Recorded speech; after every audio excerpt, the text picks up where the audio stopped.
The verse which I recited as to how the Tamil poet Kamban described the complexion of Ram, I have just explained that particular line out of the entire verse where he describes the complexion of Ram.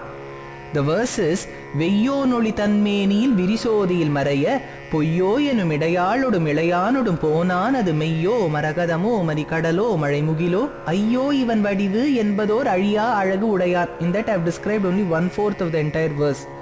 In this same verse he even describes how Sita was, but he uses two beautiful words, breathtaking words. Two words. For Ram he has used so many words, whereas for Sita he uses only 2 words. Why did he use only 2 words for Sita?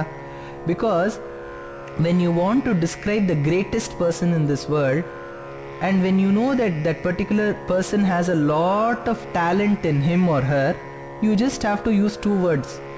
Whereas if you have to describe a particular object which has nothing in it, you'll have to keep on using as many words as you know. Ram had lesser Vaibhavam than Sita, so Kamban had to use a lot of words in Tamil, whereas Sita has so much of great qualities in her that you have to just use 2 words. What were those 2 words? Poyyo enum idayal.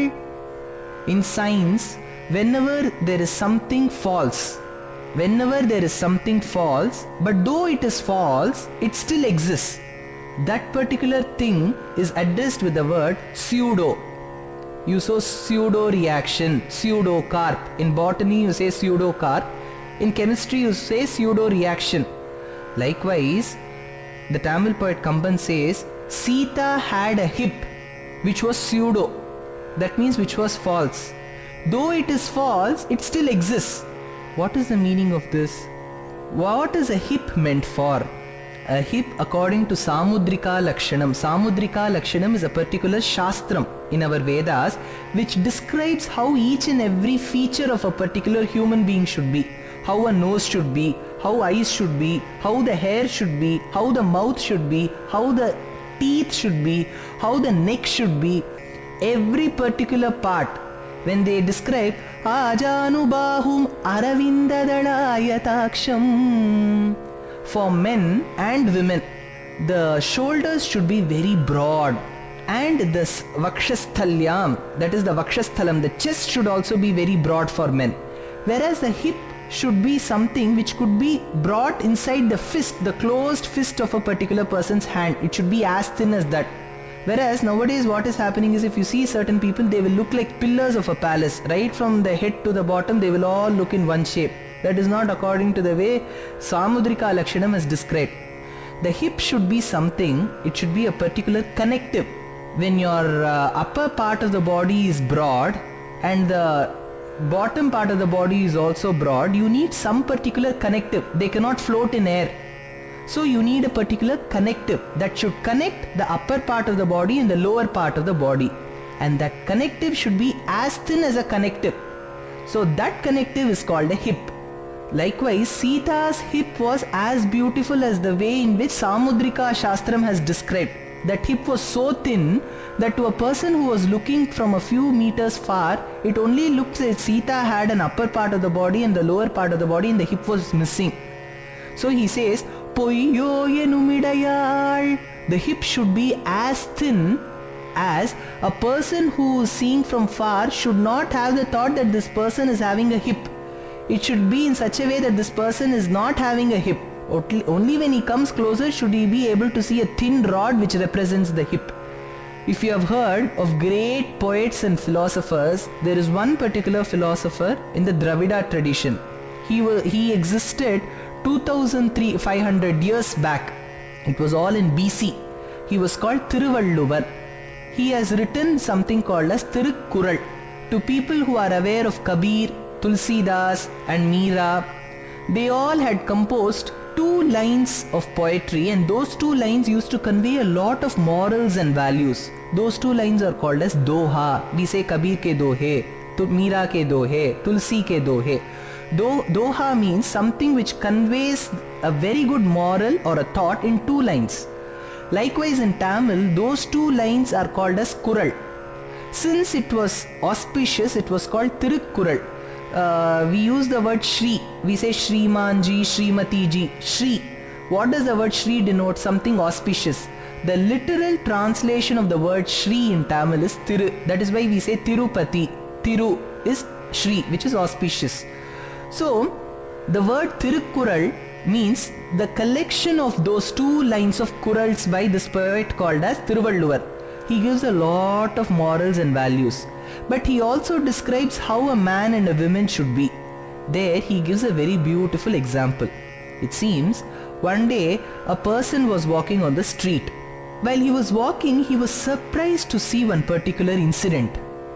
Just outside a person's house, whom he knew very well, outside that person's house, a lot of people were gathered. Even we in our daily lives, we see a lot of people gathering outside a particular house or a building.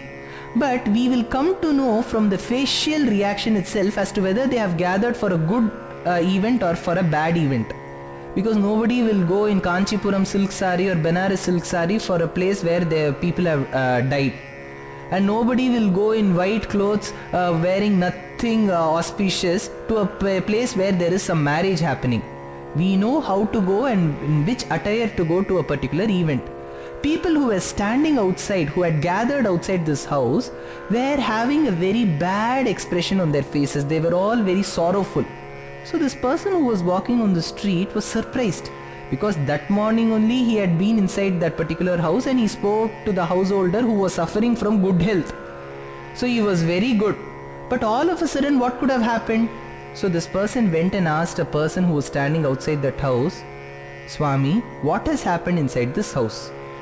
The person said, "The girl who used to live inside this house is dead. She is no more." This person was surprised because he also found that girl very much healthy, hale and healthy that morning with her father. He immediately questioned this person, "I saw her today morning. She was hale and healthy. What happened to her all of a sudden? She was neither diabetic nor did she have blood pressure. Nothing could have happened to her. What happened to her?" So this person replied, "I will tell you what happened. This girl had been along with her friend to the garden which is very close by. There are many flowers. You know very well there are beautiful flowers there. There is one particular flower. In Tamil it is called as Anichappu. Poo in Tamil means flower. The name of the flower is Anichappu. So that particular flower is very beautiful. So this girl wanted to pluck that particular flower and keep it on her beautifully dressed and decked head. So she took her friend also along with her to the garden. When she plucked the flower and kept it on her head, after a few minutes, she died. This person was all the more surprised. He said, "Plucking a flower and keeping on the head is a general trait for all women. Why should she die after that?"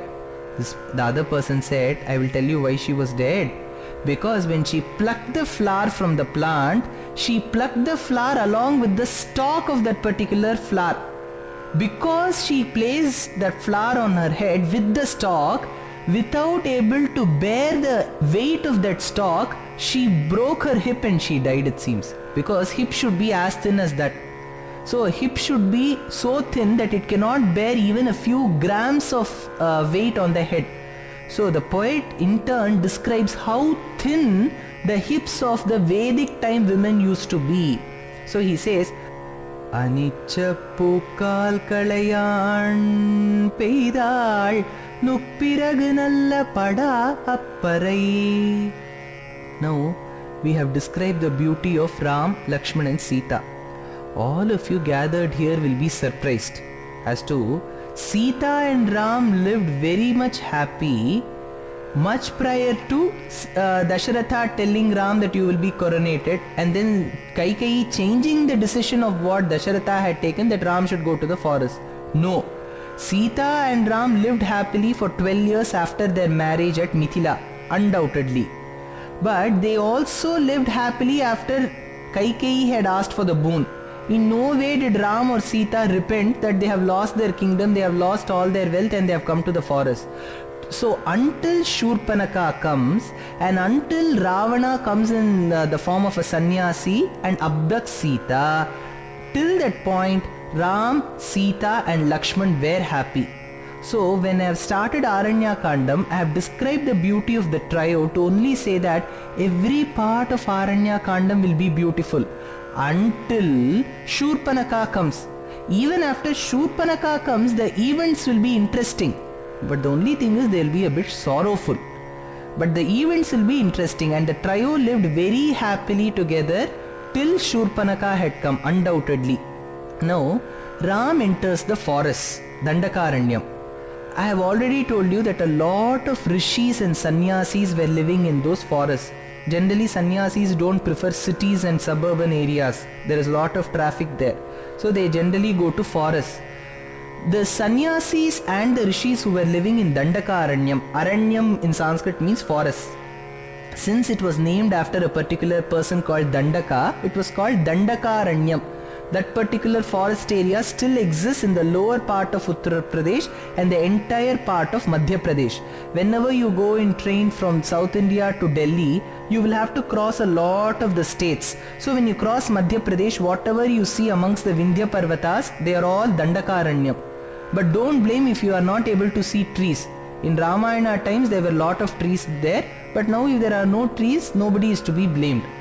Why I am telling you this is, when all the rishis and sannyasis were staying in Dandakaranyam, how did they know that Ram had entered the forest? Because all these rishis were very happy, it seems. Valmiki says, the rishis and the sannyasis became very happy. How did they become happy? How did they know that Ram had entered the forest? Because as I have told, Ram's complexion was so infectious that the leaves of the forest started becoming dark. And all the rishis came to know that it was only Ram who has entered the forest, because nobody in this world had such a beautiful dark complexion as Ram. Pravishyatu maharanyam dandakaranyamaatmavan Ramo dadarsha durdharsha stapatashram mandalam. Now we should see as to why this was called as Dandakaranyam. Why was it called Dandakaranyam? I have already said that Aranyam means a forest.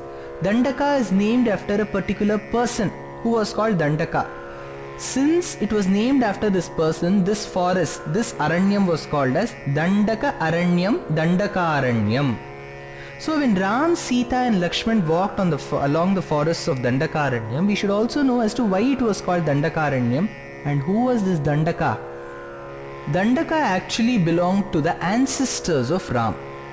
We have already seen that Ram's Kulam was called as Raghu Kulam. Why was it called Raghu Kulam? Because one of the kings called as Raghu was a very good administrator. In honor of him, it was called as Raghu Kulam. That is why Mahakavi Kalidas, one of his major works is called as Raghuvamsham. Likewise, Ram's Kulam was also called as Ikshvaku Kulam because Ikshvaku was another Raja. He was also a very good administrator, so it was called as Ikshvaku Kulam. That is why when composers sing Ikshvaku Kula Tilaka Ikanaina Palu Kave Ikshvaku Kula Tilaka, he belonged to Ikshvaku Kulam. Ikshvaku had many sons. One of the sons was Dandaka. But Dandaka's habits, his characteristics, his attitude towards the citizens of Ayodhya was very, very bad and very barbaric, very uncivilized. So Ikshvaku, the father, thought that he should excommunicate his son. He should send his son to the forest because he is bringing a lot of trouble to the common people. The kings and ministers of those days were always thinking about the welfare of the people. The welfare of the people came first, followed by their own selfish and family needs, which is very contrary to today. This last son of Ikshvaku was called as Dandaka, and this Dandaka was banished to the forest. And there what he did was he wanted to build his own city. So he built one little city called as Madhumanta. Near this city called Madhumanta in the forest, all the demons, all the asuras used to stay under the head, the leadership of their acharya called as Shukracharya. So this particular king, this particular son of King Ikshvaku called as Dandaka, he started moving with the asuras. How did he become friends with asuras? Because asuras also had similar qualities like that of Dandaka. They all became thick friends. At the same time, this Dandaka also became very friendly with Shukracharya's daughter. Her name was Araja. So he started becoming a very great friend of Araja. But one day, when Shukracharya was outside the hermitage, this Dandaka got inside the hermitage of Shukracharya, and he misbehaved with the daughter of Shukracharya. Her name was Araja. Since he misbehaved with her, Shukracharya cursed that this particular Dandaka should be submerged in the entire sands of Dandakaranyam in a few more days, in about 7 days. When he said this, all the demon friends of Dandaka, they were all afraid. They all thought that when Dandaka will be submerged inside the sands, even we will get submerged. So they all ran, they all fled to another part of Dandakaranyam which was not cursed. That particular portion was called as Janasthanam. That Janasthanam exists very close to the modern Nasik in Maharashtra. It is around that particular region where still that Janasthanam exists. So all these demons went to that particular portion, and Dandaka got submerged in the sands of Dandakaranyam.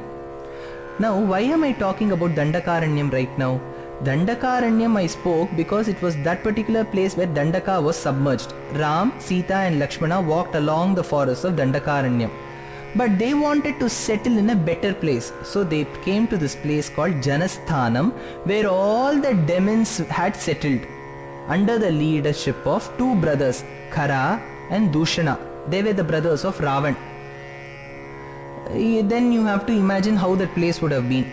Though that particular place was filled with all the asuras, yet the scenic beauty of that particular place was was undescribable, because every part of that particular place was very beautiful.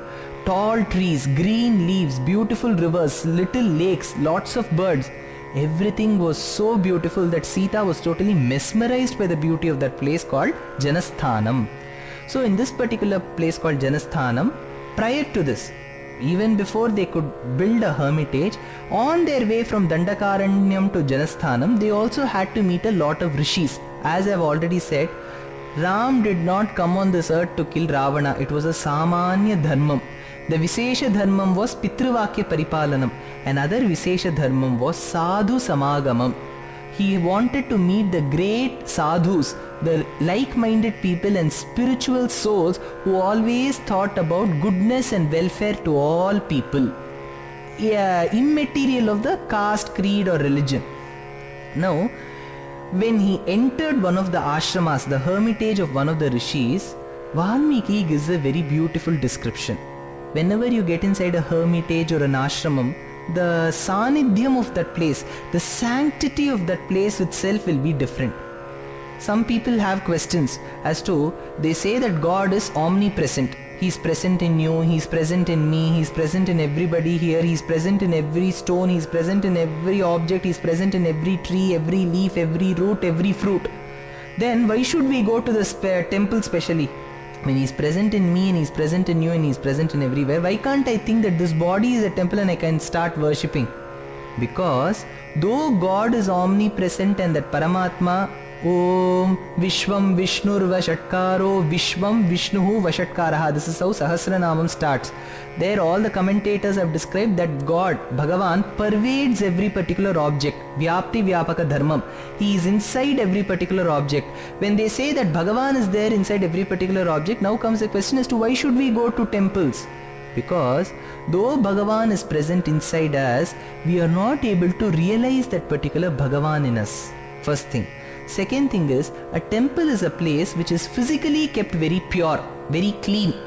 That is why in our temples we generally don't take our footwear inside the temples. We keep all our footwear, be it shoes, slippers or sandals or socks, we keep it outside and go. When you get inside a temple, you are supposed to wash your feet and get inside. And once you go there, you will find peace and sanctity. Very peaceful, very calm. You can sit there, meditate. You want to recite shlokas, chant shlokas, you want to recite mantras, you can recite, do. They'll give you some prasadam, whatever is being offered to the Lord, that you can accept, sit there for some time, spend your time very usefully by talking useful things to people who have gathered there, and then you can come back home. So there is a sanidhyam. Sannidhi means sanctum, sanctorum, and what is sanidhyam? That particular quality to a temple which it gets after having been maintained clean and after having been heard and reciprocated with lot of Vedic mantras. So this particular ashramam where Ram, Sita and Lakshmana entered, it had the same sanidhyam, the sanctity of a temple. Since it had the sanctity of the temple, Ram, Sita and Lakshman could hear people chanting Vedas from every corner of the ashramam. But what is the difference when Ram entered? Now all the people who were the inmates of those ashramam were already reciting, they were doing good. But what was the difference that they noted when Ram stepped inside that particular ashramam? Valmiki describes it very beautifully. Kushachira parikshiptam brahmaya lakshmya samavritam yatha pradiptam durdarsham gagane surya mandalam. Gagane surya mandalam. The sun is very bright, but when the sun is bright, we can see the brightness of the sun only when it is not covered by the clouds. Likewise, the ashramam had everything that was very, very powerful and very auspicious, but there was no sun. That particular sun was Ram, because he was born itself in the dynasty of the sun, solar dynasty, Surya Vamsham. Then commentators have even taken the reference of Ishavasya Upanishad. In Ishavasya Upanishad, they describe how that supreme soul is, that Paramapurushan, that Purushottama is. It says, Hiranmayena patrena satyasya pihitam mukham tatvam pushannapa vrinu satya dharmaya drishtaye. That is, we all think that the brightest substance in this world is the sun, because anything bright in this world will lose its brightness once it is kept before the sun. When we get inside the shop, we will find that a diamond gives a lot of light.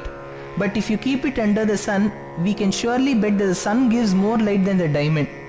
Likewise, every object in this world, be it a 0 watts bulb to a 40 to a 100 to a tube light to any amount of lights you have in your house, they will all be put down when the sun starts rising. So sun is the brightest substance according to us. But in Ishavasya Upanishad, all the rishis pray to the Lord that to make the sun beautiful, to make the sun so bright, there must be somebody who is inside the sun who gives so much of light to him. In the school days, whenever science projects used to be made, we used to take a glass box, a glass which is in the box which is in the form of a cube or a cuboid. We may place a little lamp inside it, and you will see the amount of light that the glass transports and transmits through all corners in the room. Likewise, sun is a particular glass box. There must be somebody who's acting as the Antaratma to the sun, who's seated inside it. So he is a Hiranmaya Purushaha. Hiranyam in Sanskrit means something which is made of gold. So Hiranmaya Purushaha, one who is a person, a Purusha, who is nothing but a personification of gold. So it says in this Upanishad, Hiranmayena patrena satyasya pihitam mukham tatvam pusha napavrunu satya dharmaya drishtaye. So the rishis are all praying, Hey Bhagavan, we are all worshipping you so that you reveal the true form to us. This is what the Upanishad says. Who read the Upanishads? The Brahmanas read the Upanishads. Who are the Brahmanas? The sannyasis who are right now in the ashramam where Ram has visited. So what did they want to see? They have already seen the sun being bright. Now they wanted to see the person who's inside the sun and who's giving so much of light to the sun. And they had also seen that person. Who's that person who's inside the sun? It is Ram. It is Bhagavan Narayan. So all the rishis who welcomed Ram, they all welcomed him saying that all our Agni, because there are 3 kinds of Agni, what we light. One is called as Ahavani Agni, Garhapatyam, and the third is called Dakshina Agni. Ahavaniyam is the invocation fire. Whenever you start a particular ceremony, you have to start with the Ahavaniya Agni. Then the grihastha, the householder, comes and does certain rites and rituals along with the fire. It is called as garhapatyam. Finally comes dakshinagni, that comes which comes to the end of that particular ceremony. These are the three kinds of agnis. Even in Zoroastrianism, they have three kinds of fire. Let us not get into the concepts of other religions, because to discuss our concepts itself, it is taking so much of time. So we have seen these are the three kinds of agnis. So all the rishis welcomed Ram, Lakshman and Sita using these words of Vedas. But now, whenever you get inside some particular house, that too when Bhagavan is there inside a particular house, a devotee always has to say some problem or the other. Now the rishis are offering Sharanagati. Let us get to the central theme of particular Ramayanam again. I have said in Balakandam itself as to what is the central doctrine or theme of Srimad Ramayanam. What is it? It is Sharanagati. It is unconditional self-surrender. When it is unconditional self-surrender, we have to see who offers Sharanagati to whom. Who offers Sharanagati to whom, at which point of time. Three things are important. Who offers, to whom it is being offered, and at what point of time. First was the Sharanagati in the Ksheerasagaram, where the Devas had offered it to Bhagavan. So the person to whom they offered was Bhagavan, who was the right person. The persons who offered Sharanagati were the demigods, who were the Devas. And at what point of time did they offer? They offered it at a point of time when they felt that all the Asuras were increasing the burden of this earth. Now we have to see the second Sharanagati. Which was the second Sharanagati? The second Sharanagati was when Parashurama had come as an obstacle to Sita and Ram's marriage, and then King Dasharatha offered Sharanagati at the feet of Parashurama, saying that my son unknowingly broke the bow, please forgive him. But this Sharanagati was not successful. Why? Because the person who offered was Dasharatha, who was correct, but the person to whom the Sharanagati was offered was Parashurama, who was nothing but a person who had a lot of tamogunam, anger inside him. So Sharanagati cannot be offered to a Paradevata, to a demigod who is full of tamogunam. It cannot be offered to Lord Shiva because he is full of tamogunam. It cannot be offered to Brahma because he is full of rajogunam. It cannot be offered to Parashurama, though he is an incarnation of Vishnu. Parashurama avataram is a Gauna avataram. We have already seen some incarnation which comes all of a sudden. So Parashurama avataram is not the right avataram where Sharanagati can be offered. So the second Sharanagati, where we saw King Dasharatha offering Sharanagati at the feet of Parashurama, was not successful because the person to whom it was being offered was full of tamogunam. And the second reason was it was being offered at the wrong time. Parashurama was angry in such a way that he was about to kill Ram, and at that point of time, if Dasharatha falls at the feet of Parashurama, it will not be successful. The third Sharanagati was when Lakshmana, Ram's brother, offered Sharanagati at the feet of Ram. When did he offer? When Sita and Ram were together, he offered Sharanagati. So his Sharanagati was successful. Why? Because he offered Sharanagati at the feet of Divya Dampati, that is Sita and Ram. Second reason was he offered Sharanagati not for his personal reason but to serve the divine couple. And the third was he offered it at the right time. He did not offer it at the wrong time. They were leaving to the forest. Lakshmana said, even I will join you and I will serve you. So the time was also right. So his Sharanagati was successful. The first Sharanagati was successful. The second towards Parashurama was not successful. The third towards Bhagavan by Lakshmana was successful. Now the fourth was what Sharanagati, which Bharata offered. He said, hey Natha, Ram, please come back to Ayodhya. You are my eldest brother, and according to our traditions, it is the duty of the eldest brother to rule the kingdom. I am your younger brother. How can I rule? Though the Sharanagati was offered, it was not successful. Though Bharata was one of the greatest examples for bhakti, Bharataya param namostu tasmai pratamodaharanaya bhakti bhajam. He is the greatest example, but it was not successful because it was offered by Bharata, who was the right person. It was offered at the feet of Sita and Ram, who were the right couple. But the time at which it was being offered was wrong. Because Ram's major reason for coming to the forest was to protect the rishis and sannyasis and to destroy all the demons. And now if Bharata is asking Ram and Sita to come back to Ayodhya, who will do all this work? So the time offered was wrong. So the fourth Sharanagati which Bharata offered was not successful. Now comes the fifth Sharanagati, which was successful. Which is that Sharanagati? All the rishis and sannyasis offer Sharanagati at the feet of Sita and Ram. Devayam bhavata rakshya bhavadvishayavasinaha nagarastho vanastho va tvam no raja janishvaraha. All the rishis offered Sharanagati. At that point of time when all the rishis were offering, even an important rishi called as Sharabhanga, he came. He said, Ram, we are all rishis who have gathered a lot of powers through our penance. But we are not supposed to lose our temper and invoke a particular curse on the demons. We all want to be peaceful and full of sattva gunam, very peaceful mind. So as a warrior, as a kshatriya, it is your duty to protect us. So we are offering Sharanagati at your feet and Sita's feet to protect us. Says Sharabhanga.